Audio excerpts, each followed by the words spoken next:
All right, gentlemen, we'll call to order the meeting of the security at the campsite of Nouvelle Floride. So, does anybody have any questions as to the working order or anything that may have happened recently? Anyone? Mark, come on, you start. Questions? Well, I was just wondering about the new uniforms. I mean, who actually chose the uniforms? Well, it was, Graham, the camp choreographer. Right. I thought it had the signature of someone that was a little, shall we say, effeminate and flamboyant? What's that? Why, what's the problem? Well, they're in light blue and pink with a yellow stripe across them. And the boots, these little hush-puppy suede nip-at-the-ankle boots and things. Well, I mean, what's wrong with that? We're trying to soften the approach for the security. It's from the aggressive style of all in black to the approachable, amenable sort of look. And this little sort of Panam quiff of a cap that we've got on our heads. You know, it might be funny, but I feel as I stepped on board or stepped off the Starship Enterprise. It's to soften the style. Give our clients a little, give them a little more confidence and not intimidate them with fear and things. We don't want to sort of camouflage and combatants, do we? It's just a bit blingy, all this, that's all. I mean, look at the badge. It's even, it's okay, it spells security, but it's a shooting star in silver and pink blazing across the surface with stars on it. You may as well just say, I'm a homosexual. Don't be silly. Don't be silly. It doesn't look like that.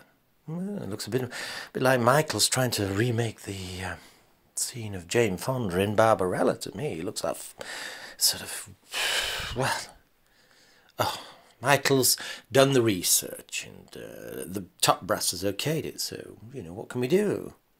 What can we do? Maybe dye them? No. Don't be silly. Instead of this paramilitary attack, we want to lower the confrontational level down. Yes, but don't forget we're trying to carry a sort of, shall we say, manly macho-ness. We're having trouble with this sort of thing. We carry anything but a feminine gay parade of some sort. I mean, let's face it, we've got 3,000 people on this side, most of them from South Yorkshire, pit villagers. They're on a cheap package tour. By the time they've been bussed down here, 48 hours, they're raging for a drink and usually fighting drunk by 4 o'clock. By the midnight hour, well, we're armed to the teeth to try and quieten them down. We've got gas guns, truncheons, rape alarms, walkie-talkies. Well, yes, you need them, exactly. I mean, if we're going to look as though we've just joined a gay pride march, then we can be armed to the teeth, but we're still guaranteed to run into trouble with this. No, I think it'll soften the approach. Well, I think you're being a bit of a killjoy, Mark. Not really. I mean, take last night, bit of a battle, especially when night falls and Vino Blanco takes hold, and that's another thing. What did happen last night? I mean, I've had a quick glance at the security book. It looks like all hell broke loose from its moorings. What happened? How did it start? What, the first instance or the 20th? We'll start with the first. Well, there were two Scousers, Liverpudlians that, massive type engineers, huge, all sat there in singlet vests, bristling with muscle, and they got full of brew. We had to call the gendarmes, and then, one went for the gendarmes and ended up with a broken collarbone, a fractured nose, and we had to put 3 rounds of tear gas into him to try and even stop him. And then they, taser gun. I thought the gendarmes were going to have to put a couple of rounds into him. Oh dear, this is what I mean. It's all right being dressed up as though we're on the Starship Enterprise, but we are dealing with some pretty dangerous stuff. Anyway, fortunately, he's been deported. He blew up at the station as well. Bit of a psycho. Exactly. Well, then again, if you were in the soft, gay, well, not gay, but soft security dress. He may have not. It's because you're in camouflage and carrying weaponry that, you know, the guy probably felt intimidated. Well, he certainly intimidated us, that was sure. And also, what's happened on the annex side, the VIP section? By all accounts, the choreographer got gassed last night, and his 2 cats, along with his live-in partner. Well, the cats, well, they were rabid. They went straight for us, and Loverboy Blue was bouncing, you know, Michael, the secondary choreographer, was getting bounced off the walls. We had to shoot the pair of them. He came back, you know, he came through a couple of plate glass windows to try and get to us.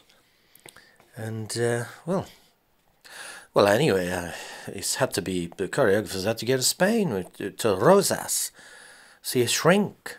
And, you know, spend a couple of weeks down there, at least. And don't forget, he is actually running the show, literally running the show. He's got a troop of people to train to get ready. And he's 2 weeks now down there, trying to... That's if he even ever comes back or recovers from being tear-gassed. He thought he'd been shot because the gas guns are that noisy. He thought you'd actually executed him. Well, and what's happened to the... There's some rounds of ammo missing. It should be, we're not accounted to... There's 3 rounds, I think. 2. Okay, 2. What's happened to those? Well, the fat chef Pierre, he walked into security, he'd had a few drinks and what have you, and picked up one of the guns off the table and let off 2 rounds. He gassed everybody in there, 4 people gassed. Oh, brilliant. I'll tell you what, it sounds like we're going to have to take a bit more care here. So far, we've got a couple of cats, a chef, and a choreographer, or 2 choreographers gassed. I mean, also, somebody's shooting the speakers. We have to watch out for this. Somebody shot all the speakers off their posts. I went to use the antenna system the other day, and nothing worked. None of the speakers are there. What's going on? Oh, that's Danny. Danny? Who's Danny? He's putting up the fence around the perimeter. Yeah, but what's he shooting the speakers for? Well, he was employed as well as, you know, we call him Danny, Dingo Danny. He's a bit of a Tasmanian devil. Dark little thing with a terrible temper. And, well, yeah, he shot the speakers because there were a couple of cats hiding in there. Rubbish. Well, he thinks that, you know, they're feral and they're a bit like possums. They hide out in these things. What a load of rubbish. They're not possums. He's a maniac. Make sure you call him in. I need to have a word with him.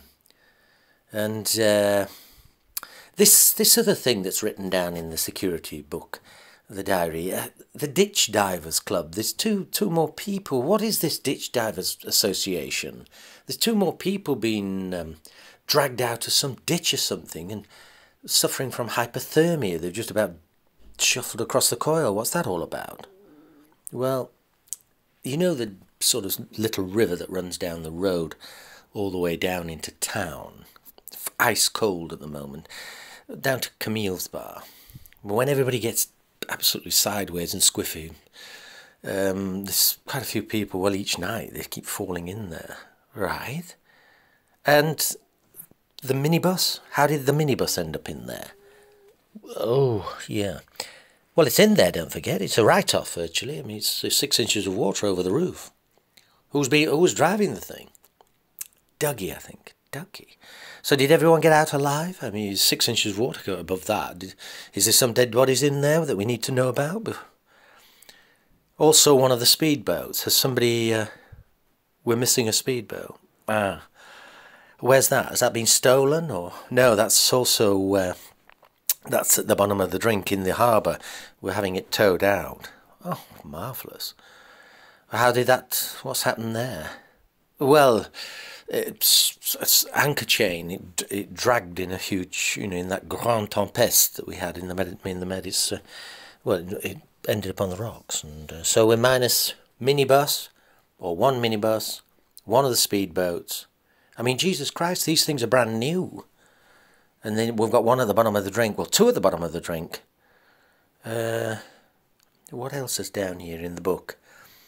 Here, tent fires. What's this? Tent fires on the swamp. What's this all about? It's tent fires, yeah. So, Yes, where's the swamp? Well, it's the staff quarters. It's halfway down the street to Camille's bar. This Camille's bar seems to be coming into question quite a lot. Don't tell me somebody came back from Camille's bar and has burnt down the entire campsite. Well, not the entire, sir. No, just half. Great. So we've got half the swamp, staff quarters, burnt to the ground. Who's responsible for that? Dougie. Dougie. So Dougie's responsible for the minibus and the... Yeah. And what else? And the speedboat. Who is this Dougie? Who is he? Well, he's a big Aussie, you know. I mean, it's 200 Australians here. Right. What's he look like? A bit of a mountain man. Did the truck to Saint-Tropez, you know, the 12-tonner. Smashed that up, tore the doors off it and smashed all the sides in. So he's done the minibus, the 12-tonner, the speedboat, and the what else has he done, for God's sake? What's the other thing? Yeah, speedboat, minibus. What is the other thing? Also, sorry to say, he's burnt the tents down, and he's also burnt a clutch out on one of the Toyota pickups. Well, this guy's just a nightmare, isn't he? Anyway, nobody's been injured in the tents, have they? No. What happened? He got squiffy down at Camille's bar, came back and somehow broke the top off his gas bottle, went off like a bit of a firework, round and round and round. The tents are plastic, all went up in flames. Why didn't he... Surely he raised an alarm, didn't he? Not quite. He went across and got a bit of a beef burger from the, you know, the stands that are on the road there. Beef burger. And just watched it go up. Seems he was a little bit... Yeah, basically watched them burn. Marvellous. I think we better have a word with Dougie. He sounds... these Antipodeans, they seem to be very, very, very partial to the brew. Where are they getting it from? Oh, they're getting it from the wine truck. What wine truck? You see, we've also got a doctor's bill that all of them have had to have vitamin injections to save them virtually dying. All they seem to be living on is alcohol and boiled eggs. Is that right? Yes. And where do you say this alcohol's coming from? A wine tanker. I thought we're in the middle of nowhere and they've managed to... So they walked down... How far's Camille's bar? 3 miles. You see, I thought we were going to be safe with this. They're walking 3 miles, falling into the river on the way back, and there's also a wine tanker now coming round. How big's the wine tanker? About half the size of a normal one. Huge, then. Oh, yeah. 500, but 1,000 gallons. Great. And how much is it? 2 francs a litre. 2 francs a litre. You see, I've seen people with watering cans full of this stuff. At the side of the tents, there's a watering can full of red wine. Yeah. They're bathing in it. Literally, I mean, one guy filled up a bathtub. Right. So these monstrous amounts of grog, then, we can't stop it. Not really. I mean, it's only relief they get on a Friday night. They slake it down and... oh, God. I mean, we're trying here to erect, you know, a campsite of a decent sort of carry-on for families and things. I mean, at the moment, we're just sort of... horrendous damage is being done. We, the staff, are doing more damage than the actual clients that are down here. So the 2 pickups are out, minibus, one of the speedboats, oh God, 12 tons out, and I just don't believe this. I mean, what happened to the pickup then? What's happened to these things? Well, it turns out Dougie can't drive a stick shift. He's only driven automatics. That's why the truck and everything, he's having trouble driving them. But he's the one with all the licenses. He's got about 10 licenses. That's why we've employed him. He can fly a plane. He can seemingly, sail a cruise liner. He can do anything, or so he says. Anyway, he burnt out the clutch on the way to the airport, picking the boss up. Great, that's a good start. The big boss, you mean? Yeah. All right. Did he get back? No. Fantastic. So anything that flies, floats, you know, he can destroy, is basically what you're saying. Christ. Call him in. Call him in. We better have a word with him. And the other one, what's his name? Dingo. Yeah, Dingo Danny, yeah. Yeah, make sure he comes too. Oh, I mean, this guy's just some sort of maniac. Oh, there's the other thing as well. Put some security on. We're getting a load of theft up at the top storage unit. Most of the, we looked over there, most of the pots and pans, well, not most of them, but a third of the pots and pans have gone missing. There's thousands of Heskey coal boxes full of, you know, entire crockery sets of, they've all gone. Is somebody selling them, or what's happening there? Not really, no. The Australians, they let them bake in the sun, you know, when they've used them. They've just been chucking them in the skips. Oh, I don't believe this. So it's the staff again. We can't, you know, we're going to run out of crockery by. So the staff, it's the staff that are virtually reducing the campsite to a standstill. Yeah, pretty much. Or shall we say, mainly one sort of guy. Where's he from? Timber Creek. He's way out back. He, I don't think he's ever been in civilization. Obviously. It sounds like a one-man doomsday machine. Let's have him down here. Have a word with him. Dougie. Sounds like Crocodile Dundee. Get him down here. Sounds a madman.